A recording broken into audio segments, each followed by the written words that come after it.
মরুভূমির বুকে একটি ছোট্ট দেশ, কিন্তু শক্তির দিক থেকে বিশ্বের সামনে দাঁড়িয়ে থাকা এক দৈত্য। এই দেশটির নাম কুয়েত।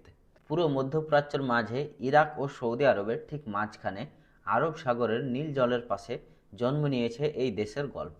এক সময় কুয়েত ছিল মুক্তা আর সাগর নির্ভর ছোট্ট বন্দর শহর।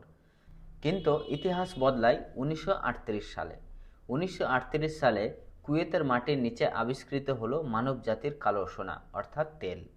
১৯৪৬ সালে যখন প্রথম তেল রপ্তানি শুরু হয়, তখন বিশ্বের মানচিত্রে কুয়েতের ভাগ্য এক ঝটকায় বদলে যায়। আজ এই দেশের আয়ের ৯০% আসে এই তেল থেকেই। আর এদেশের বড় শক্তি হলো বিদেশি কর্মীরা।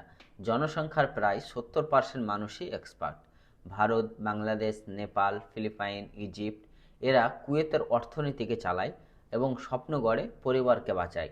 কুয়েত তাদের সুযোগ দেয় আর তারা কুয়েতকে এগিয়ে নিয়ে যায়। কুয়েতের দিনার বিশ্বের সবচেয়ে দামি কারেন্সি, আর একটা নোটেই বোঝা যায় এই দেশের শক্তি কত গভীর।